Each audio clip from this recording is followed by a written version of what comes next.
আশা করি সবাই ভালো আছো। আমরা আমাদের গত দুইটা টিউটোরিয়ালে স্ট্রাকচারাল আইসোমেরিজম এবং জিওমেট্রিক্যাল আইসোমেরিজম সম্পর্কে আমরা জেনেছি, অর্থাৎ গাঠনিক সমন্বিত এবং জ্যামিতিক সমন্বিত সম্পর্কে আমরা জেনেছি। আজকে আমরা আর একটা সমন্বিত সম্পর্কে জানবো, সেটা হচ্ছে আলোক সক্রিয় সমানতা। তো আলোক সক্রিয় সমানতা মূলত এস্টের সমন্বিতের একটা পার্ট। আমরা বলেছিলাম যখন আমরা সমন্বিতের যখন আমরা শ্রেণীবিভাগ দেখেছি, তখন আমরা দেখেছি যে সমন্বিত প্রথমত দুই ভাগে ভাগ করা হয়েছিল, যে গাঠনিক সমানতা এবং হচ্ছে স্টেরীয় সমানতা বা স্থানিক সমানতা। স্থানিক সমানতাকে আবার দুই ভাগে ভাগ করা হয়েছিল, একটা হচ্ছে জ্যামিতিক সমানতা আর একটা হচ্ছে আলোক সক্রিয় সমানতা। তো সেই আলোক সক্রিয় সমানতা সম্পর্কে আমরা আলোচনা করব। তার আগে আমাদের কিছু বেসিক কিছু জানতে হবে। তো তোমরা জানো যে আমি যখন একটা টপিক শুরু করি, টপিকটার আগে কিন্তু কিছু বেসিক আলোচনা করে নেই। এই বেসিকগুলো একটু বোঝা খুব জরুরি, কারণ এই বেসিকের উপর ভিত্তি করে কিন্তু পরবর্তীতে যে কথাগুলো হবে সেটা তোমরা বুঝতে পারবে। তো বেসিকটা হচ্ছে এরকম, একটা আলোর প্রপার্টিস কেমন। আলো সাধারণত হচ্ছে একটা ইলেকট্রোম্যাগনেটিক রেডিয়েশন। তো আলো ইলেকট্রোম্যাগনেটিক রেডিয়েশন। তো একটা আলোর প্রপার্টিস হচ্ছে যে, মনে করা যাক যে এটা একটা বস্তু, এই বস্তুটার মধ্যে দিয়ে যদি আলো যদি যায়, আমরা একটু যদি সুন্দর করে একটু বৃত্তটা আর্ট করি, মনে করা যাক যে এটা একটা বস্তু। এখন এই বস্তুটার মধ্য দিয়ে যদি আলো যায়, মনে করা যাক এই দিক দিয়ে সোজাসুজি চলে গেল, ঠিক আছে। এখন এই আলোটা এদিক দিয়ে যাওয়ার সময় সোজা যাবে নাকি বেঁকে যাবে, সেটা কিন্তু নির্ভর করবে এই যে বস্তুটা যে আছে এই বস্তুটার উপর, ঠিক আছে। তো আলো সাধারণত সোজা পথেই চলে, কিন্তু দেখা যাচ্ছে যে কোনো কোনো বস্তুর ক্ষেত্রে আলোটা এরকম সোজা পথে যায়, আবার কোনো কোনো বস্তুর ক্ষেত্রে, ঠিক আছে, মনে করি এটা একটা বস্তু, এর মধ্যে দিয়ে যখন আলো যখন যাবে তখন সোজা না গিয়ে হয় এদিকে বেঁকে যাবে, যাওয়ার কথা ছিল এই দিকে, অথবা এদিকেও বেঁকে যেতে পারে। তাহলে এই যে আলো কোনো বস্তুর মধ্যে দিয়ে যাওয়ার সময় যদি আলোর দিকের কোনো পরিবর্তন না হয়, এদিক দিয়ে শুরু করছে সোজা বের হয়ে চলে গেছে, তখন এই বস্তুটাকে বলা হবে আলোক নিষ্ক্রিয়। এটাকে বলা হবে আলোক নিষ্ক্রিয়। আলোক নিষ্ক্রিয়। তাহলে আলোক নিষ্ক্রিয়টা কি হচ্ছে? আলোক নিষ্ক্রিয় হচ্ছে যে কোনো বস্তুর মধ্যে দিয়ে আলো যাওয়ার সময় যদি আলোর গতিপথের কোনো পরিবর্তন না হয়, তাহলে ওই বস্তুটাকে বলা হবে আলোক নিষ্ক্রিয়। কিন্তু যদি যাওয়ার সময় যদি আলোর গতিপথের এরকম পরিবর্তন হয়, তখন এই বস্তুটাকে বলা হবে আলোক সক্রিয়। এই বস্তুটা কেমন হবে? এইটা হবে আলোক সক্রিয়। এখন প্রশ্ন হচ্ছে যে কিভাবে বুঝবো যে একটা বস্তু আলোক সক্রিয় হবে নাকি নিষ্ক্রিয় হবে। তো আলোক সক্রিয় হবে নাকি নিষ্ক্রিয় হবে, এটা কিন্তু বস্তুটার গঠন দেখে বোঝা যায়। কিরকম গঠন দেখে বোঝা যায়? যেমন মনে করো যে এখানে একটা কার্বন থাকলো, এখানে হাইড্রোজেন থাকলো, এখানে হাইড্রোজেন থাকলো, হাইড্রোজেন থাকলো, হাইড্রোজেন থাকলো। এইটা কিন্তু একটা কিন্তু প্রতিসম অণু। প্রতিসম যে সিমেট্রিক্যাল তোমার মলিকিউল, প্রতিসম অণু। তো একটা অণুর মধ্যে যে পরমাণুগুলো থাকে, যেমন একটা হাইড্রোজেন, এটা একটা হাইড্রোজেন, এটা একটা হাইড্রোজেন, এটা একটা হাইড্রোজেন, এই পরমাণুগুলো যে ইলেকট্রোম্যাগনেটিক ফিল্ডটা তৈরি করে, সেই ইলেকট্রোম্যাগনেটিক ফিল্ডের মধ্যে দিয়ে এইভাবে যখন আলো যায়, তখন সেই আলোটা যদি সব দিক থেকে যদি সমান প্রতিক্রিয়ার সম্মুখীন হয়, কারণ আলো কিন্তু একটা কিন্তু হচ্ছে ইলেকট্রোম্যাগনেটিক রেডিয়েশন। আলো যেহেতু একটা ইলেকট্রোম্যাগনেটিক রেডিয়েশন, ফলে এই আলোটা যখন একটা ইলেকট্রোম্যাগনেটিক ফিল্ডের মধ্যে দিয়ে যাচ্ছে, তখন এই ইলেকট্রোম্যাগনেটিক ফিল্ডের সাথে এই ইলেকট্রোম্যাগনেটিক রেডিয়েশনটার একটা কিন্তু আন্তঃক্রিয়া ঘটে। তো এই আন্তঃক্রিয়ার সময় যদি দেখা যায় যে আলোটা সমান একটা ইলেকট্রোম্যাগনেটিক ফিল্ডের মধ্যে দিয়ে যাচ্ছে, প্রতিসম একটা ইলেকট্রোম্যাগনেটিক ফিল্ডের মধ্যে দিয়ে যাচ্ছে, তখন এই আলোটার কোনো দিকের পরিবর্তন হয় না, অর্থাৎ এটা সোজা চলে যায়। কিন্তু যদি এরকম হতো, মনে করা যাক যে এখানে একটা কার্বন থাকলো, এখানে সে একটা ক্লোরিন থাকলো, এখানে একটা আয়োডিন থাকলো, এখানে মনে একটা মিথাইল মূলক থাকলো, এখানে মনে একটা ওএইচ থাকলো। তাহলে একটা বিষয় খেয়াল করে দেখো যে এই যৌগটার ক্ষেত্রে এবার যেটা হবে সেটা হচ্ছে যে আয়োডিন যেরকম ইলেকট্রোম্যাগনেটিক ফিল্ড তৈরি করবে, ক্লোরিন সেরকম করবে না, ওটা ভিন্ন রকম করবে, ওএইচ আর এক রকম করবে, এবং মিথাইল মূলক আর এক রকম ইলেকট্রোম্যাগনেটিক ফিল্ড তৈরি করবে। তার মানে হচ্ছে যে এই অণুটার ক্ষেত্রে এবার ইলেকট্রোম্যাগনেটিক ফিল্ডে কিন্তু এক এক রকম হচ্ছে, এক একটা মূলক দ্বারা এক এক রকম হচ্ছে। ফলে এবার কি হবে, এবার আলো যখন এই দিক দিয়ে যখন যাবে, তো আলোর সাথে তখন এই অণুটার ইলেকট্রোম্যাগনেটিক ফিল্ডের যে আন্তঃক্রিয়াটা ঘটবে, সেই আন্তঃক্রিয়াটা যেহেতু অসমভাবে হবে, যেহেতু এই ইলেকট্রোম্যাগনেটিক ফিল্ডের সব দিক থেকে সমান না, সমান হবে না, কারণ এক একটা গ্রুপ বা মূলকগুলো এক এক রকম, ফলে ইলেকট্রোম্যাগনেটিক ফিল্ডটা ভিন্ন হবে। ফলে এইরকম একটা ইলেকট্রোম্যাগনেটিক ফিল্ডের মধ্যে দিয়ে যখন একটা আলোর মতো ইলেকট্রোম্যাগনেটিক ফিল্ড চলে যাবে, ঠিক আছে, তখন এটা কিন্তু অবশ্যই আর এই দিক দিয়ে সোজা না গিয়ে হয় ডানে সরে যাবে নতুবা বামে সরে যাবে। এখন কোন দিকে সরে যাবে সেটা পরীক্ষা না করলে আপাতত খালি অণুটা দেখে বোঝা যাবে না। তবে এই কথা ঠিক যে যদি অণুটা ভিন্ন ইলেকট্রোম্যাগনেটিক ফিল্ড তৈরি করে তখন কিন্তু আলোর গতিপথের পরিবর্তন হয়। আর অণুটা যদি সুষম একটা ইলেকট্রোম্যাগনেটিক ফিল্ড তৈরি করে বা একটা প্রতিসম সিমেট্রিক্যাল ইলেকট্রোম্যাগনেটিক ফিল্ড যদি তৈরি করে তাহলে আলোর দিকে কিন্তু কোনো পরিবর্তন হয় না। তার মানে হচ্ছে আমরা একটা অণু আলোক সক্রিয় হবে কি হবে না সেটা বুঝতে পারবো অণুর গঠনটা দেখে। অণুর গঠনটা যদি প্রতিসম হয় তাহলে এটা আলোক নিষ্ক্রিয় হবে, আর অণুর গঠনটা যদি অপ্রতিসম হয় তাহলে কিন্তু আলোক সক্রিয় হবে। আমি এই জন্য মোটামুটি এটাকে একটা বৃত্তাকার করে লিখছি আর এটাকে ইচ্ছা করে একটু আঁকা বাঁকা করে দিয়েছি। তো এটা হচ্ছে প্রতিসম, এটা কিন্তু হচ্ছে অপ্রতিসম। তো এখন একটা অণু প্রতিসম নাকি অপ্রতিসম এটা সুন্দর বুঝবার একটা উপায় আছে। উপায়টা হচ্ছে এরকম, তোমরা তোমাদের খাতার এক পৃষ্ঠায় এ লিখবা, পি লিখবা, এস লিখবা এবং মনে করা যাক যে কিউ লিখবা। লিখে পৃষ্ঠাটা উল্টায় তোমরা দেখবা যে কোনটা কিরকম দেখায়। তো কিউটা মনে হয় যে এরকম দেখাবে আর এসটা মনে হয় এরকম দেখাবে। হ্যাঁ, আমি একটু তার নিচে নিচে যদি একটু লিখি, ইয়েতে না লিখে, এটাকে দেখাবে মোটামুটি এরকম, পিটাকে দেখাবে এরকম, এসটাকে দেখাবে এরকম এবং কিউটাকে দেখাবে কিন্তু এরকম। তাহলে এই যে এই জিনিসগুলোর এইটা যদি একটা দর্পণ যদি আমরা চিন্তা করি তাহলে দেখব যে এগুলোর মধ্যে থেকে দুইটা জিনিস, একটা হচ্ছে এ এবং এস, এই দুইটা লেটার কিন্তু আগেও যেরকম ছিল পাতা উল্টানোর পর, অর্থাৎ যেটা দর্পণের মতো কাজ করছে তখনও কিন্তু একই রকম দেখাচ্ছে। কিন্তু পি এবং কিউ এই দুইটা, পি এবং কিউ এই দুইটা কিন্তু দেখো একটু, এখানে দেখাচ্ছে এদিকে তার মাথা আর এখানে দেখাচ্ছে এদিকে মাথা, এর আবার লেজটা আবার এদিকে, এর লেজটা আবার গেছে এদিকে, তাই না? তার মানে এই দুইটা ভিন্ন দেখাচ্ছে। তো এরকমটা আসলে কেন হলো? এরকমটা হওয়ার কারণ হচ্ছে এই যে আমরা যদি একটু চিন্তা করি তাহলে দেখবো যে এখানে যে এ আছে, এই এ কে যদি আমরা যদি এদিক দিয়ে যদি সমান দুই ভাগে ভাগ করি তাহলে কিন্তু প্রতিসম একটা কিন্তু অণু পাওয়া যায়, বা এস কে আমরা এদিক দিয়ে যদি ভাগ করি বা এদিক দিয়েও যদি ভাগ করি তাহলে সমান কিন্তু ভাগ হয়। আর পি কে যদি আমরা ভাগ করি কোন দিক থেকে ভাগ করবো, এদিক থেকে ভাগ করলে উপরে একটা মাথা নিচে একটা শুধু ইয়া, আবার এটাকেও ভাগ করা যাচ্ছে না। তার মানে হচ্ছে একটা অণু যখন প্রতিসম হয় তখন এইটার মধ্যে দিয়ে যখন আলো যায় তখন তার দিকের কোনো পরিবর্তন হয় না। কিন্তু একটা অণু যখন অপ্রতিসম হয় তখন এর মধ্যে দিয়ে আলো গেলে আলোর কিন্তু দিকের পরিবর্তন হয়। তো একটা অণু সাধারণত অপ্রতিসম তখনই হয় যখন ওই অণুতে গ্রুপ বা মূলকগুলো প্রত্যেকে যখন ভিন্ন ভিন্ন থাকে। তো এইখানে একটা সংজ্ঞা আছে যে অপ্রতিসম কার্বন বা কাইরাল কার্বন বলতে কি বোঝায়। যেমন দেখো এটা কিন্তু প্রতিসম কার্বন, এটা প্রতিসম কার্বন, আর এইটা কিন্তু হচ্ছে অপ্রতিসম কার্বন।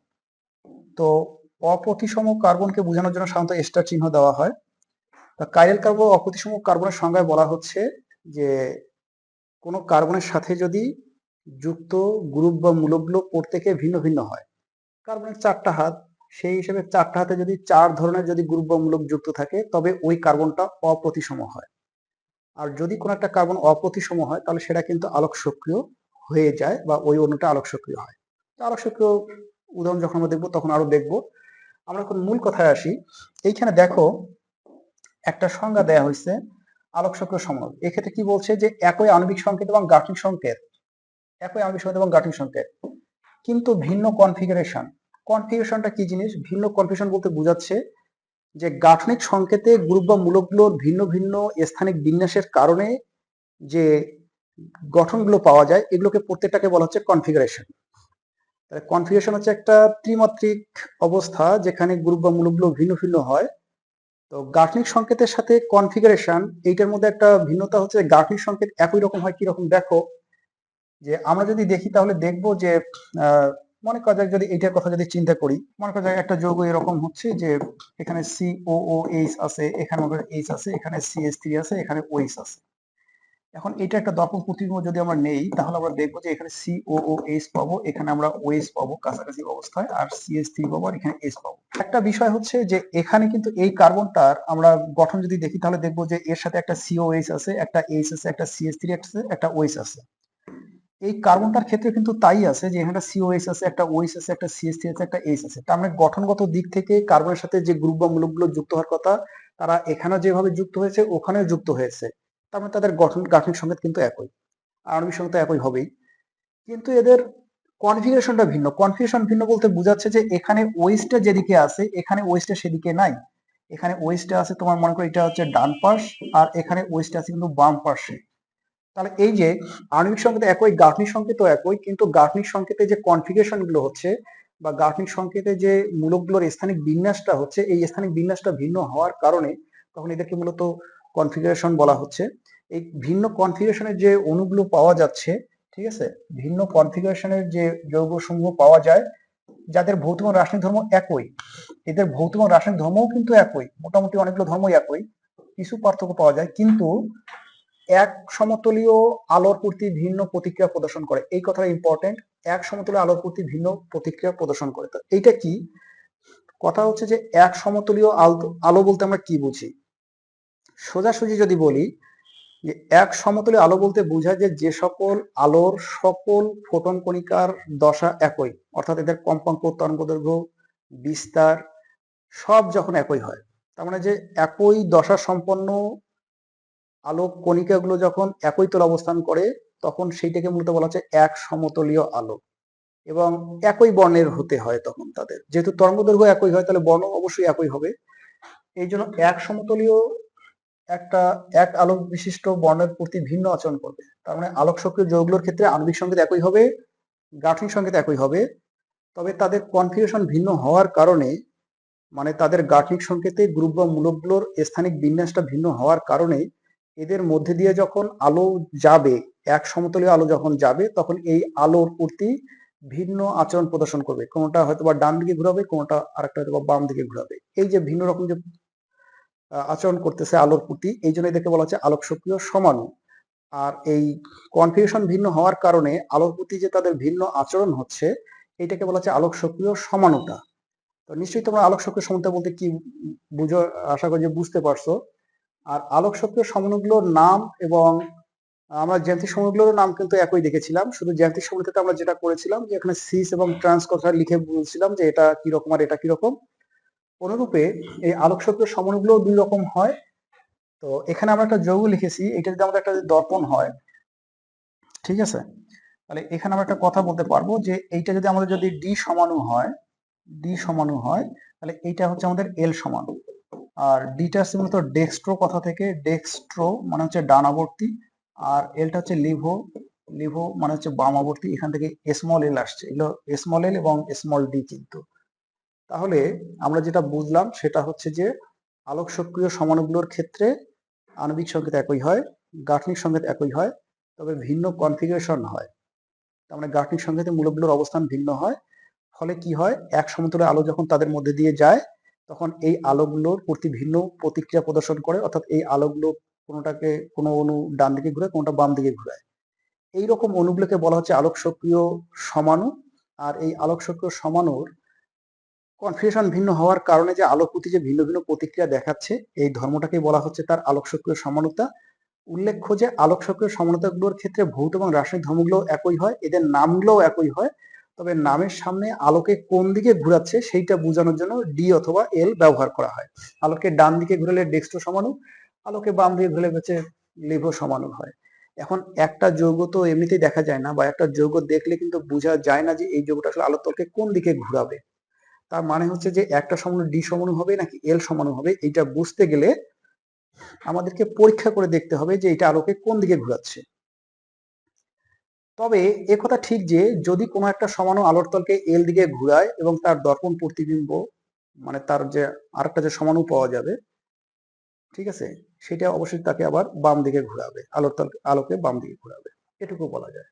তো এই হচ্ছে মোটামুটি অপটিক্যাল আইসোমারিজমের বেসিকটা এবং তার সংজ্ঞাটা। আমরা একটু দেখি আলোক সক্রিয় সমানুতার কতগুলো শর্ত আছে। আমরা যেমনটা বলছিলাম যে একটা যৌগ আলোক সক্রিয় হতে গেলে তাকে কিছু শর্ত পালন করতে হয়। তার মধ্যে প্রথম শর্তটা হচ্ছে এরকম, একে অপ্রতিসম হতে হবে। আমি একটু সংক্ষেপে লিখতেছি, অপ্রতিসম হতে হয়, অপ্রতিসম হতে হবে, এইটা হচ্ছে কিন্তু প্রধান এবং গুরুত্বপূর্ণ শর্ত, হচ্ছে অপ্রতিসম হতে হবে। 2 নম্বর কথা হচ্ছে যে কাইরাল কার্বন থাকতে হয়। কাইরাল কার্বন থাকলে সাধারণত অপ্রতিসম হয় বলেই কাইরাল কার্বন থাকতে হয়, যেহেতু জৈব যৌগ, তো কার্বন তো থাকবেই, আর সেই কার্বনটাকে আবার কাইরাল কার্বন হতে হবে। ও একটা কথা মনে পড়ে গেল, আচ্ছা কাইরাল কার্বনটা কোন সংকরণে সংকরিত? আমরা যখন আমাদের জৈব রসায়নের সূচনা বা পরিচিতি টিউটোরিয়ালটা পড়েছিলাম, মানে প্রথম টিউটোরিয়ালটা, তখন কিন্তু আমরা বলেছিলাম যে একটা যৌগের কোনো একটা পরমাণু সংকরণ কিভাবে নির্ধারণ করতে হয়। তো যেহেতু এই কাইরাল কার্বনের সাথে যুক্ত 4টা মূলক বা গ্রুপ প্রত্যেকে ভিন্ন ভিন্ন হয়, তার মানে হচ্ছে এই কার্বনটা 4টা গ্রুপ বা মূলকের সাথে একক বন্ধনের মাধ্যমে যুক্ত থাকে, তাহলে আমরা এখানে একটা কথা বলতে পারি যে কাইরাল কার্বনটা হচ্ছে কিন্তু sp3 সংকরণে সংকরিত, অর্থাৎ এর সংকরণটা হচ্ছে sp3। এটা একবার অ্যাডমিশন টেস্টে আসছিল, তাই মনে পড়লো দেখে বলে দিলাম। তাহলে কাইরাল কার্বন থাকতে হবে, হ্যাঁ কাইরাল কার্বন থাকতে হবে। তারপর 3 নম্বর কথা হচ্ছে যে এদের দর্পণ প্রতিবিম্ব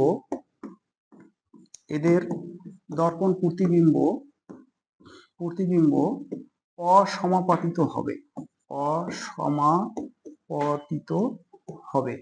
তো এই অসমাপতিত হবে, এইটা আবার কি জিনিস? এটা মানে হচ্ছে সুপার ইম্পোজ আর কি, সুপার ইম্পোজ হবে না, ইম্পোজ হবে না, নন সুপার ইম্পোজ হবে, ঠিক আছে, হবে না। তো সেটা হচ্ছে এরকম একটা বিষয়, খেয়াল করে দেখো, মনে করো যে তুমি আয়নার সামনে দাঁড়াইয়া তোমার ডান হাতটা দেখাচ্ছ, তখন এই ডান হাতটার যে ছবিটা পাবে, এই ডান হাতের যে ছবিটা পাবে সেটা কিন্তু দেখতে একদম বাম হাতের মতো হবে, মানে এইরকম হবে। তুমি আয়নার সামনে এইভাবে ধরবা, দেখা যাবে এইভাবে। তা এইটা কিন্তু হচ্ছে এই দিক থেকে কিন্তু দেখো সমানভাবে আপতিত হচ্ছে, মানে এটা হচ্ছে সমাপতিত। কিন্তু আমরা সেটা বিবেচনা করতে পারবো না, আমাদেরকে যেটা বিবেচনা করতে হবে, তুমি এইটাকে যে দিক থেকে ধরছো, তোমার ডান হাতটা যদি এইরকম করে যদি তুমি ধরতা, তাহলে কিন্তু পেতে না।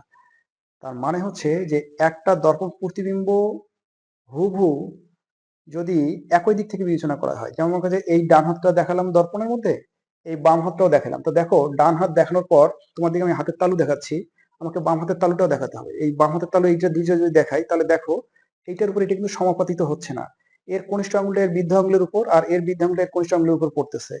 তার মানে একই দিক থেকে যদি আমি দেখতেছি, তাহলে দেখতেছি যে আমাদের ডান হাতের উপর কিন্তু বাম হাত সমাপতিত হয় না। এই জন্য মূলত গ্লাভস, এক হাতের গ্লাভস আর এক হাতে পরা যায় না। কিন্তু আমি এই ডান হাতের যদি আমি প্রতিবিম্বটা যদি দেখি আয়নার মধ্যে, তাহলে এটা কিন্তু দেখবো যেটা তোমার কি হচ্ছে, বাম হাতটা দেখা যাবে, ডান হাত কিন্তু আর দেখা যাবে না। তার মানে হচ্ছে যে এই ডান হাতের প্রতিবিম্ব এইটা কিন্তু সমাপতিত নয়, কারণ আমি দেখাচ্ছি ডান হাত, আমাকে ডান হাতের ছবি না দেখায় দেখাচ্ছে কি বাম হাতের ছবি দেখাচ্ছে। হ্যাঁ, তার মানে সোজা কথা হচ্ছে যে সমাপতিত বলতে বোঝাচ্ছে একটা জিনিসের উপর আর একটা সমানভাবে একদম সব দিক থেকে অ্যাকুরেটলি মিলে যাওয়াটা হচ্ছে সমাপতিত, আর যদি মিলে না যায় তাহলে অসমাপতিত।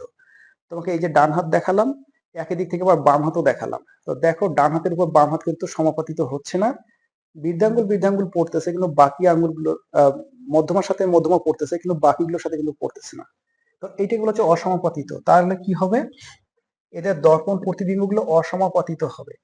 যেমন এইখানে দেখো, এখানে একটা জিনিস দেখানো হয়েছে যে এখানে এইটা হচ্ছে তোমার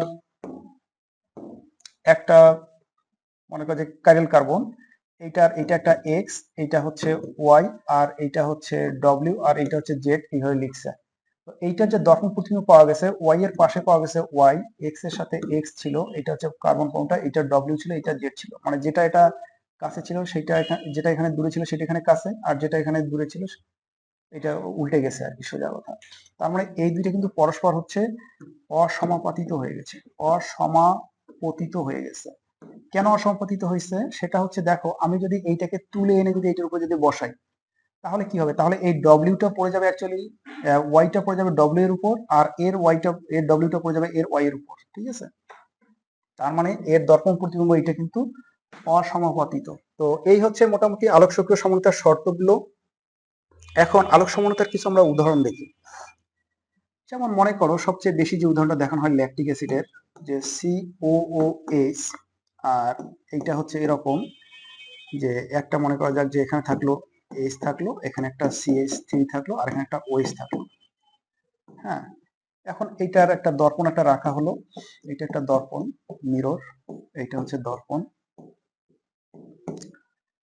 এইটা দর্পণ রাখলে এর একটা ছবি পাওয়া যাবে, ছবিটা হবে এরকম স্বাভাবিকভাবে যে COOH, অ্যাকচুয়ালি এরকম হবে না, সিটা উল্টে যাবে, তো আমরা এত উল্টো করে লেখার আমাদের প্রয়োজন নাই, আমরা জাস্ট একটা ধারণা দিতে পারলেই হলো। এই ওএসটা হবে এদিকে, আর CH3 হবে এইটা, আর এইচটা হবে এখানে।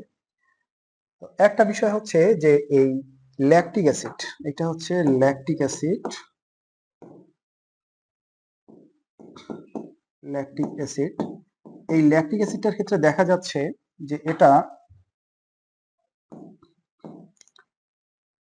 যেরকম এর কনফিগারেশনে ডান দিকে ওয়েস্টে থাকতেছে, এটার কনফিগারেশনে ওয়েস্টটা বাম দিকে থাকতেছে। তাহলে এটা একটা ল্যাকটিক অ্যাসিড, এবং এই ল্যাকটিক অ্যাসিডের যে কার্বনটা আছে, এই কার্বনটা হচ্ছে একটা অপ্রতিসম কার্বন বা কাইরাল কার্বন। তার মানে এখানে আমরা একটা দাগ দিতে পারি, অপ্রতিসম কার্বন।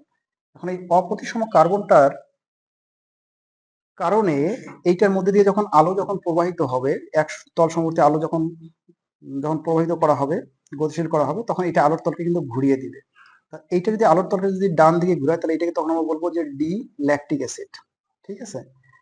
আর এর যে দর্পণ প্রতিবিম্বটা হবে, এটাও কিন্তু ল্যাকটিক অ্যাসিড। ল্যাকটিক অ্যাসিড, কারণ গঠন একই না হলে কিন্তু নাম একই হতো না। এটা হচ্ছে ল্যাকটিক অ্যাসিড। তবে এইটা যদি আলোর তলকে যদি ডান দিকে ঘুরায়, তাহলে এইটা আলোর তলকে কিন্তু বাম দিকে ঘুরাবে। অর্থাৎ এটা এই দিয়ে বের হয়ে যাওয়ার সময় যাওয়ার কথা ছিল যে আলোটা এই দিক দিয়ে যাবে, হ্যাঁ, এই দিকে যাবে, কিন্তু যদি মনে করা যায় যে এই দিকে যদি সরে যায়, আর এইটার ক্ষেত্রে যেটা হবে, আলো যদি এই দিক দিয়ে যদি আমরা পাস করি, তাহলে এই দিক দিয়ে বের না হয়ে আলোটা এবার বের হবে কিন্তু এই দিক দিয়ে বের হবে। ঠিক আছে, এই দিক দিয়ে বেঁকে যাবে, অর্থাৎ এইটা আমাদের বাম দিকে সরে যাবে। এটাকে আমরা বলবো এল ল্যাকটিক অ্যাসিড। এল ল্যাকটিক অ্যাসিড বলা হচ্ছে।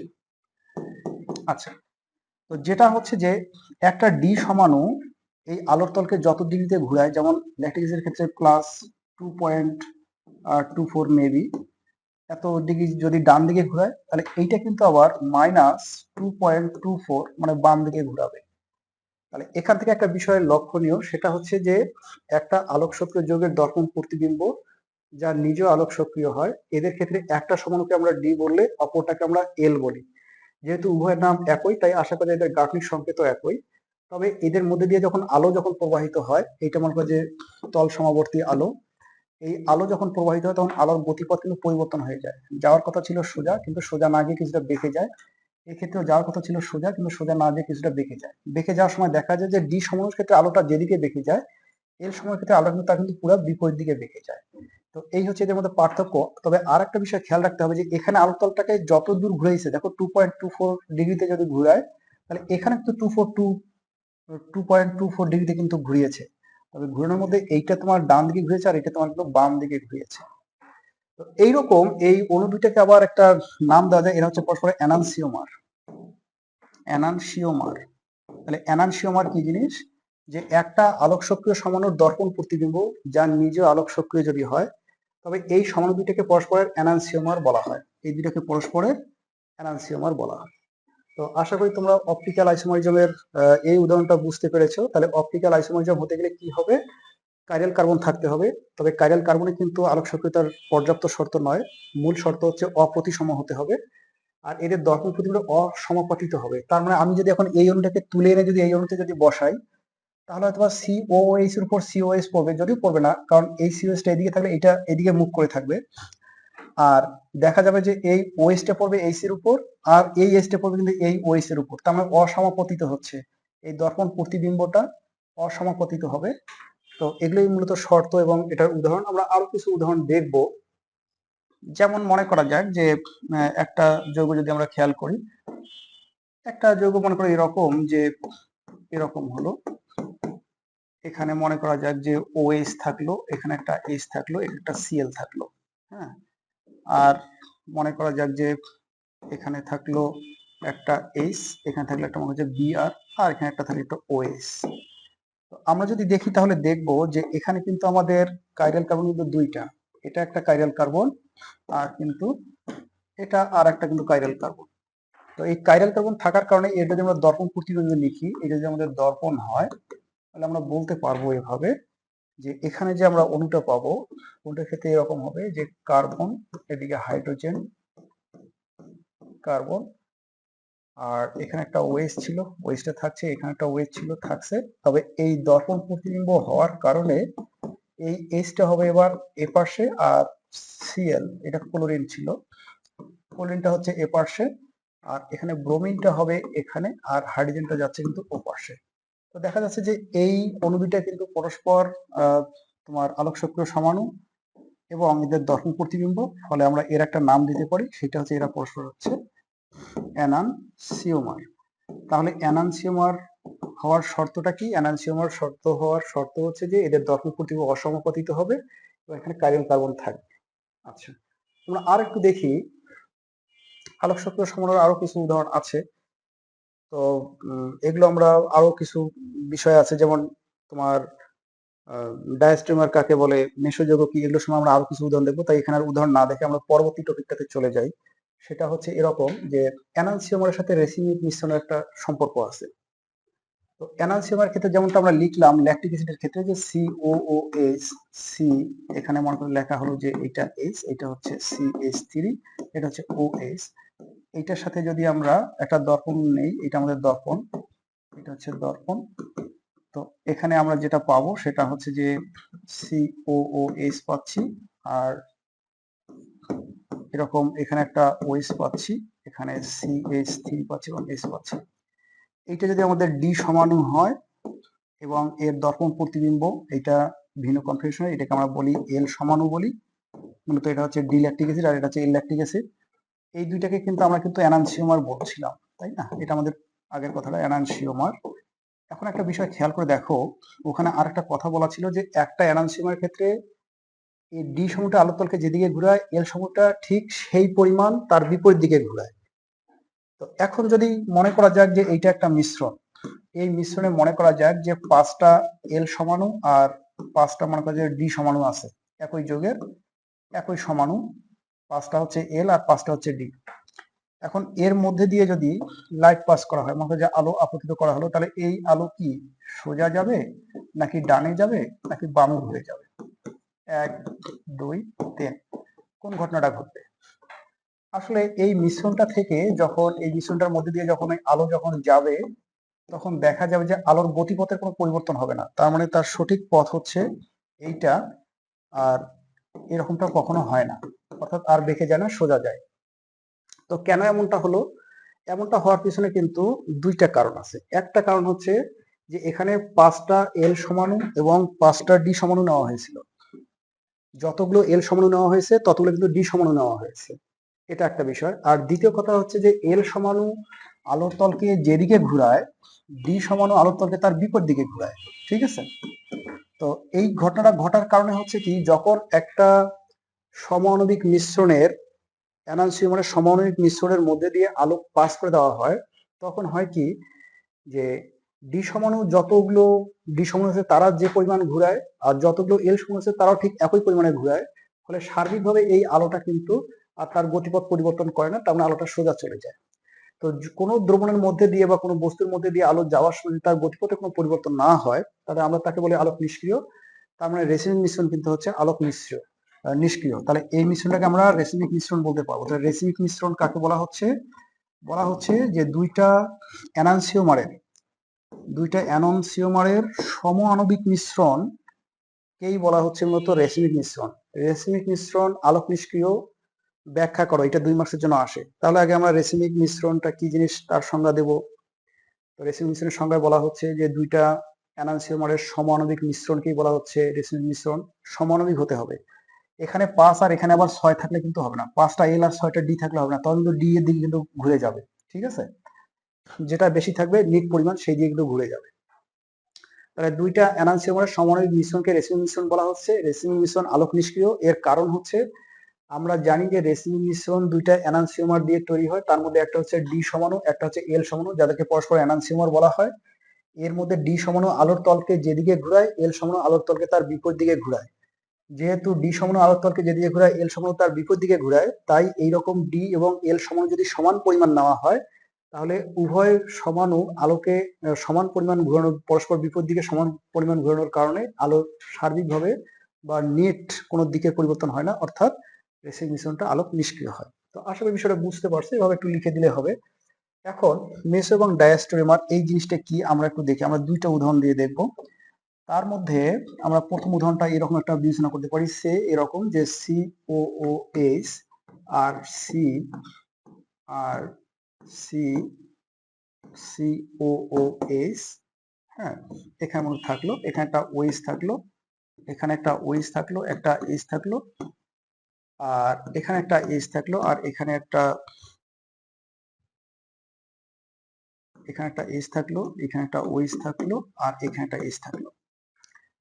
এইটা কিন্তু একটা অ্যাসিডের নাম হচ্ছে মূলত টার্টারিক অ্যাসিড। Tartaric acid. এখন এই যে টার্টারিক অ্যাসিডটা যে আছে, আমরা যদি এর একটা দর্পণের সামনে যদি রাখি তাহলে এরকম একটা ছবি পাবো। ছবিটা কিরকম হবে? ছবিটাতে আমাদের COOH, এখানে একটা C,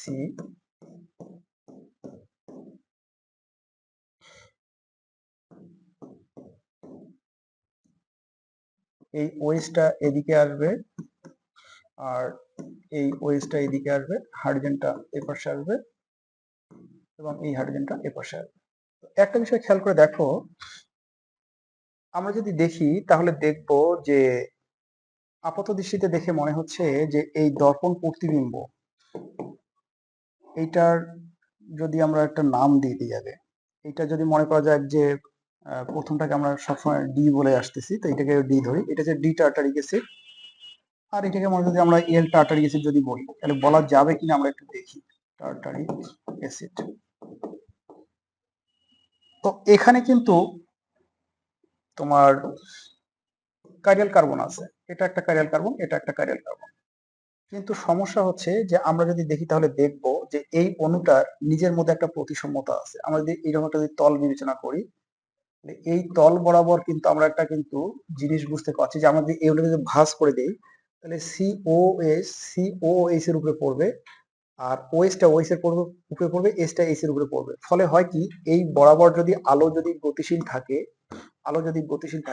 তাহলে এটা ঠিক এই দিক দিয়ে সোজা কিন্তু বের হয়ে যাবে। তার মানে হচ্ছে যে এর যে দর্পণ প্রতিবিম্বটা যেটা আমরা পাবো, এই দর্পণ প্রতিবিম্ব কিন্তু আলোর দিকের কোনো পরিবর্তন হবে না। তাহলে তোমার কাইরাল কার্বন আছে ঠিকই, কিন্তু তারপরও যখন আলোর দিকের পরিবর্তন হচ্ছে না, তখন বোঝা যাচ্ছে যে এই অণুটা আসলে আলোক সক্রিয় নয়। কারণ আলোক সক্রিয় যদি না হয়, তাহলে এটাকে কিন্তু আমরা ডি সমাণু কিংবা এইটাকে আমরা এল সমাণু কিন্তু বলতে পারবো না। তার চেয়ে বরং যেটা বলতে পারবো যে এই দুইটা হচ্ছে মূলত আমাদের মেসো সমাণু। এই দুইটা হচ্ছে আমাদের মেসো সমাণু। তাহলে মেসো আইসোমারিজমটা কখন উৎপন্ন হবে? মূলত তখন উৎপন্ন হবে যখন একটা অণু নিজের মধ্যেই কোনো তল অক্ষ বরাবর প্রতিসম হয়, তখন তার ক্ষেত্রে মূলত যে সমাণু পাওয়া যায় সেটা হচ্ছে মেসো সমাণু। অথচ একথা ঠিক যে এইটার আমরা আর দুইটা সমাণু পেতাম, যদি আমরা একটু দেখি তাহলে দেখবো যে মনে করা যাক এরকম যে COOH,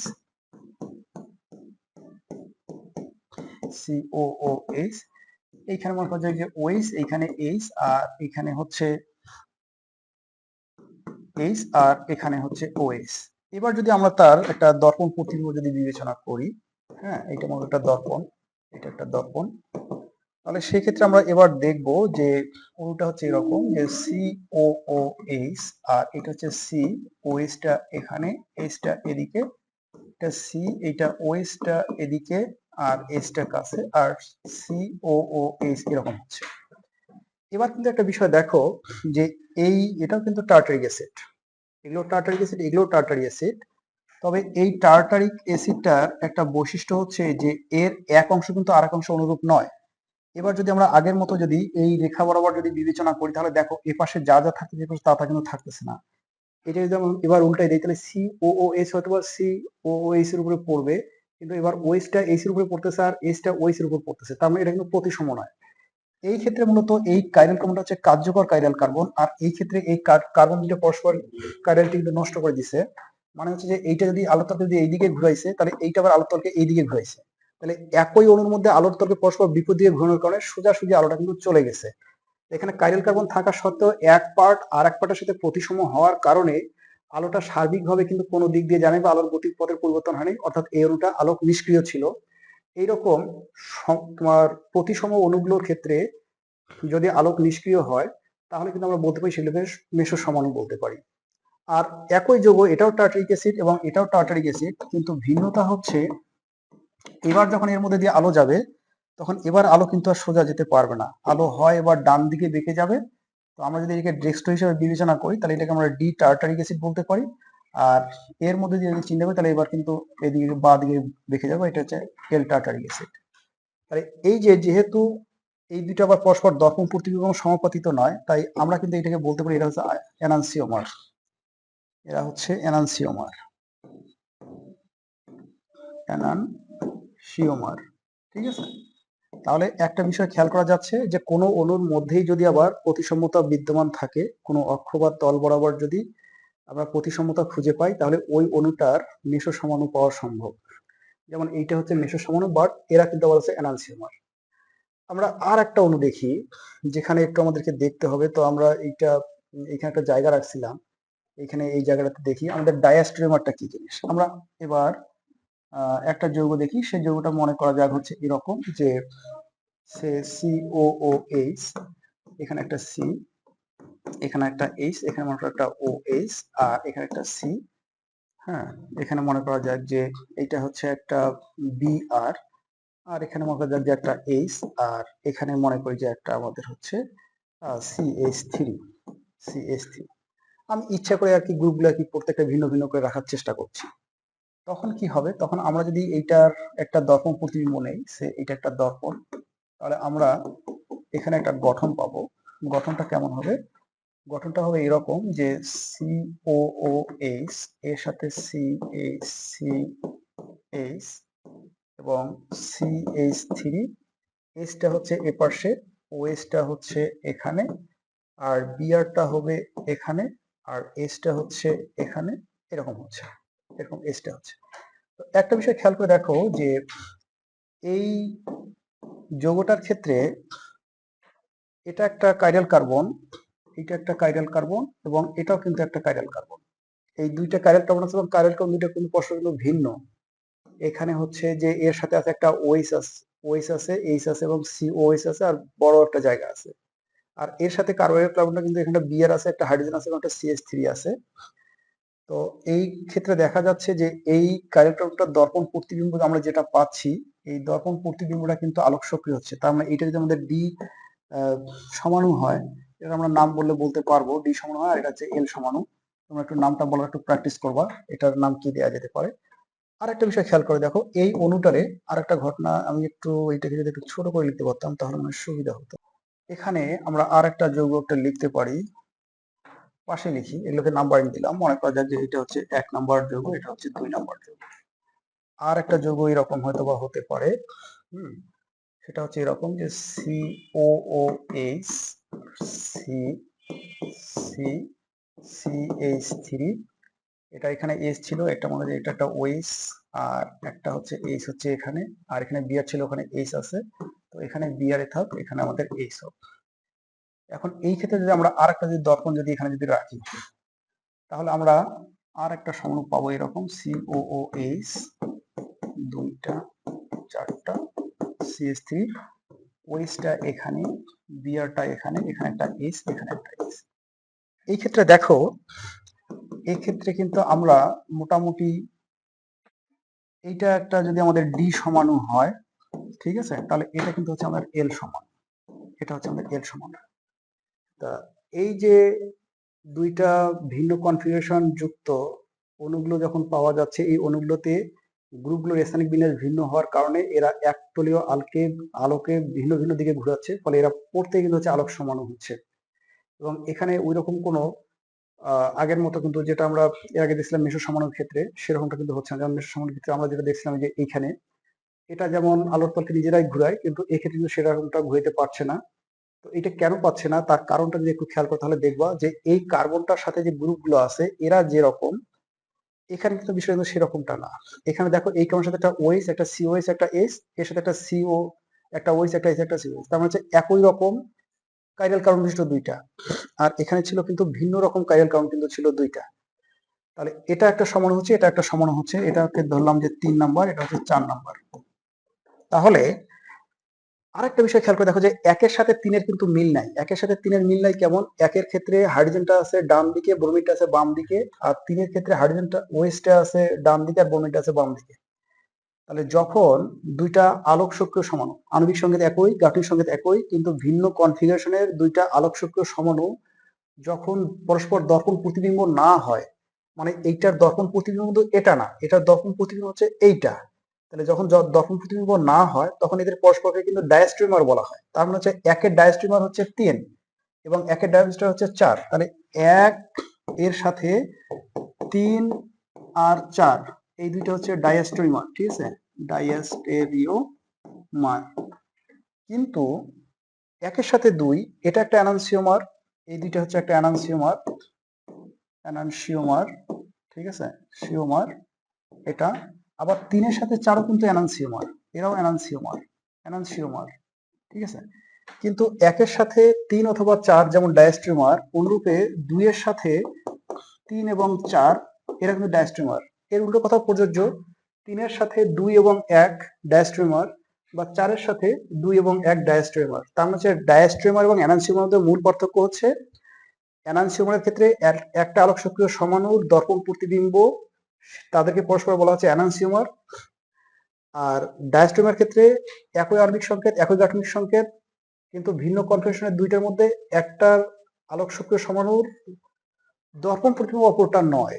এইটার দর্পণ, একের দর্পণ প্রতিবিম্ব 3 নয়, কিন্তু এদের আণবিক সংকেত, গাঠনিক সংকেত এবং ভিন্ন কনফিগারেশনও বিদ্যমান, ঠিক আছে। গাঠনিক সংকেত, আণবিক সংকেত একই রকম, ভিন্ন কনফিগারেশন বিদ্যমান। এরা উভয় আলোক সক্রিয়, কিন্তু এর দর্পণ প্রতিবিম্ব এইটা নয়।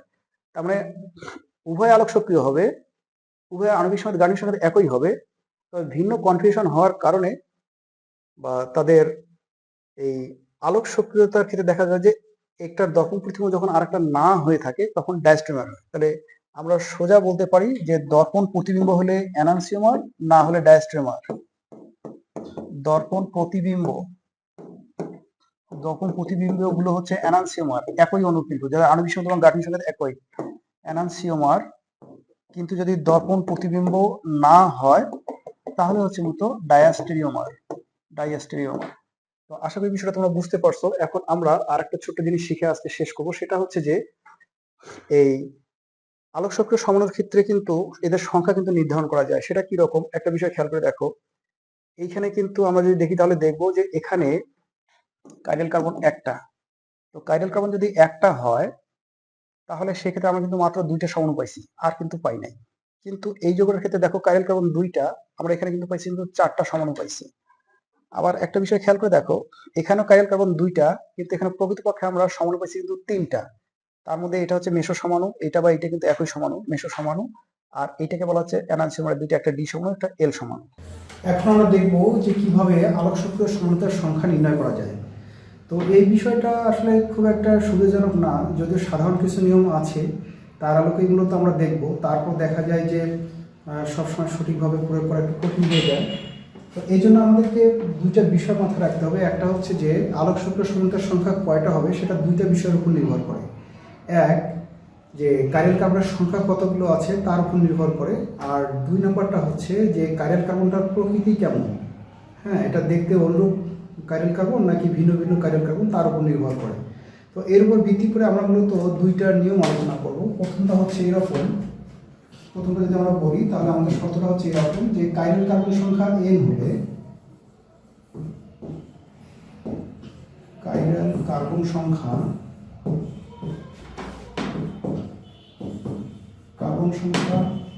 n হলে, হ্যাঁ, এবং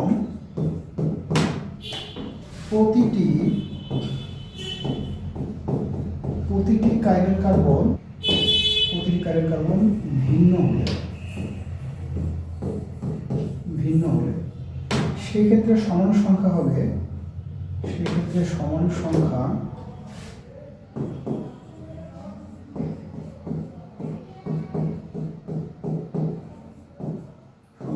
হবে 2 টু দি পাওয়ার n। সেটা কিরকম আমরা কিছু উদাহরণের সাহায্যে দেখবো। দেখি সেটা হচ্ছে এরকম যে মনে করা যাক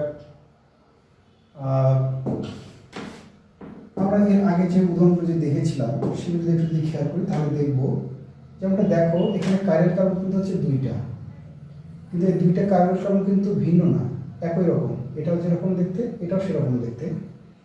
তো আমাদের কথা হচ্ছে যে কাইরাল কার্বন যখন n সংখ্যক হবে এবং প্রত্যেকে যখন ভিন্ন হবে, তো যেমন এইখানে একটা কাইরাল কার্বন আছে, তাই এই ক্ষেত্রে আমরা বলতে পারি যে এখানে n ইজ ইকুয়াল হচ্ছে 1। এখন n ইজ ইকুয়াল যদি 1 হয় তাহলে এখানে সমন সংখ্যা হচ্ছে কয়টা? সমন সংখ্যা হচ্ছে 2 টু দি পাওয়ার n, সেই হিসেবে হচ্ছে 2 এর উপর 1 হলে 2টা। আসলে কিন্তু তাই, এই একটা d সমান এবং একটা হচ্ছে l সমান, এই দুটো হচ্ছে এখানকার সমান।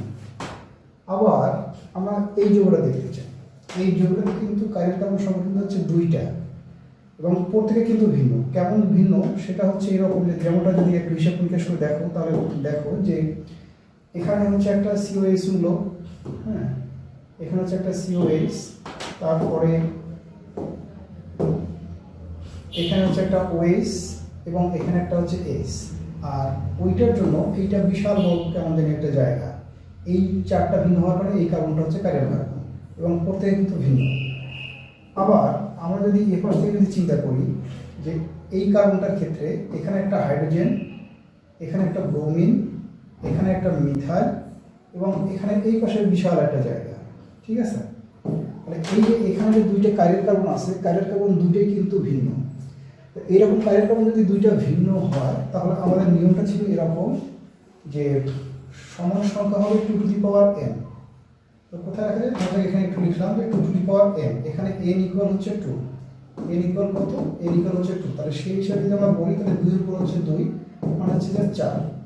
আসলে কিন্তু সমান সংখ্যা 4টা, যেমন এটা একটা সমান, এটা একটা সমান, এটা একটা সমান এবং এইটা আরেকটা সমান, এই 4টা সমান। তাহলে আমরা মাথায় রাখবো যে যদি কার্বন কার্বন সংখ্যা n হয় এবং প্রত্যেকে যদি ভিন্ন হয়, তবে সমান সংখ্যা হচ্ছে 2 টু দি পাওয়ার n।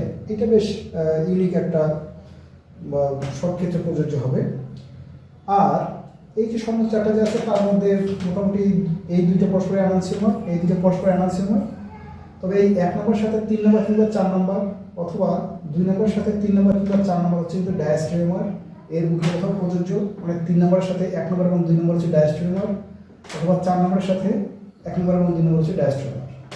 তো তাহলে নিশ্চয়ই আমরা বুঝতে পারছি যে কার্বন কার্বনের সংখ্যা যদি n হয় এবং প্রত্যেকটা কার্বন কার্বন যদি ভিন্ন হয়, তাহলে সমান সংখ্যা হচ্ছে 2 to the power n। Carbon carbon সংখ্যা n হলে এবং প্রত্যেকটা কার্বন কার্বন ভিন্ন হলে সমান সংখ্যা হচ্ছে 2 টু দি পাওয়ার n। এখন আর একটা নিয়ম আমরা মাথায় রাখবো, সেটা হচ্ছে কার্বন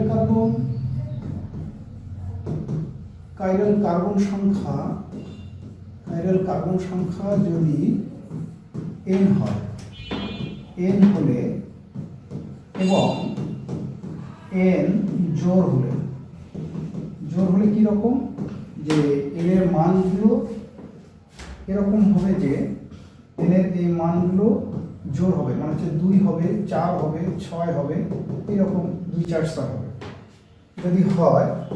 আর একটা শর্ত আছে, এবং যদি হলে এবং কার্বন কার্বন একই রকম হলে, মানে অনুরূপ হলে, একই রকম বা অনুরূপ হলে এই ক্ষেত্রে কিন্তু দুই ধরনের ঘটনা ঘটবে। এই ক্ষেত্রে সমান সংখ্যা হচ্ছে এরকম, আমরা হিসেব করব, সমান সংখ্যা 2 রকম হবে। কিরকম 2 রকম? তার মধ্যে একটা হচ্ছে মেসো সমাণু, এর সংখ্যা হবে এরকম 2 to the power n minus হচ্ছে 2 বাই হচ্ছে 2। তাহলে যদি সমান সংখ্যাগুলো কীরকম হবে? 2 রকম হবে। একটা হচ্ছে মেসো জাতীয় হবে, এক্ষেত্রে সমান হবে 2 to the power n minus 2 by 2।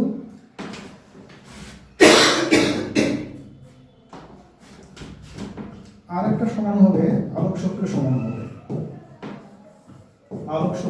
হবে। এদের সংখ্যা কয়টা হবে? এদের সংখ্যা হবে 2 to the power n by হচ্ছে 2। তাহলে যদি কার্বন কার্বনের সংখ্যা n হয় এবং n যদি আবার জোড় হয়, আরো একটা কথা হচ্ছে কার্বন কার্বনগুলো যদি আবার দেখতে একই রকম হয়, ঠিক আছে? বেশ কয়েকটা কথা, কার্বন কার্বন সংখ্যা n হলে এবং n যদি জোড় হয় 2, 4, 6 হয়, আর কার্বন কার্বন যদি দেখতে একই রকম হয়, তাহলে সমান সংখ্যা হয়, এর মধ্যে মেসো সমান হয় এতগুলো, আর আলোক শক্তির সমান হয় এত। তাহলে মোট সমান সংখ্যা কত হবে? তাহলে আমরা এখানে বুঝতে পারছিলাম মোট সমান সংখ্যা, তাহলে কী হবে? এই দুটো যোগ করতে হবে। তারপরে 2n/2 প্লাস হচ্ছে 2n-2 হচ্ছে 2। তাহলে মোট সমান সংখ্যা হচ্ছে এতগুলো। ঠিক আছে, বেশ একটু জটিল মনে হচ্ছে, আমি একটু উদাহরণের বিষয়ে পরিষ্কার করি।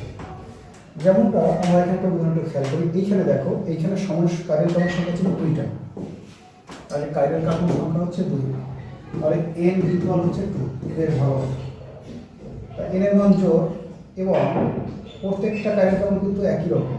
এখানে কিন্তু বলা আছে যে কার্যগুলো আবার একই রকম যদি হয়, এখানে দেখো, এখানে এই অংশটার সাথে যা যা আছে এখানে কিন্তু তাই, তার মানে একই রকম।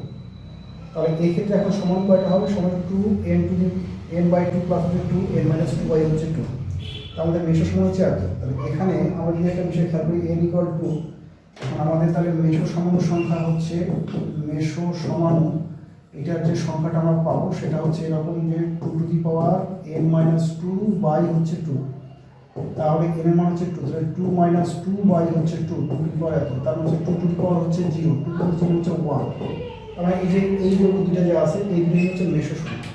ঠিক আছে, এই দুইটা মিলে হচ্ছে একটা যোগ অ্যাকচুয়ালি। আর এখানে আলোক সক্রিয় সমাণু কীরকম হবে? আলোক সক্রিয় সমাণুর ক্ষেত্রে বলা হচ্ছে এই ক্ষেত্রে যে 2n হচ্ছে 2, তার মানে হচ্ছে এক্ষেত্রে 2, এর মান হচ্ছে 2 হচ্ছে 2 সমান হচ্ছে 2^1 মান হচ্ছে 2, মানে মেশো সমান হচ্ছে 2টা। এইটা একটা ডি সমাণু এবং এটা হচ্ছে একটা এল সমাণু। টার্টারিজের ক্ষেত্রে মোট সমান হচ্ছে কয়টা? মেশো সমাণু একটা এবং আলোক সক্রিয় সমাণু হচ্ছে 2টা। এগুলো হচ্ছে মেশো সমাণু আর এইগুলো হচ্ছে আলোক সক্রিয় সমাণু। তাহলে এইখানে মোট সমাণু সংখ্যা এখন দাঁড়াচ্ছে 2 আর হচ্ছে 3টা। তো এইটাই কথা এখানে বলা হচ্ছে যে আমাদের এখানে দুইটা বিষয় খেয়াল রাখতে হবে। কার্যের কার্বন সংখ্যা যদি n হয় এবং প্রত্যেকটা কার্যের কার্বন যদি ভিন্ন হয় তাহলে সমান সংখ্যা 2n, খুবই সুন্দর নিয়ম। আর কার্যের কার্বন সংখ্যা যদি n হয় এবং n যদি জোড় হয় তাহলে কার্যের কার্বনের সংখ্যাগুলো আবার যদি কার্যের কার্বন যদি আবার একই রকম হয় তাহলে কিন্তু সমান সংখ্যা হবে এত। তাহলে মোট সমান হবে এটা আমাকে মনে রাখতে হবে।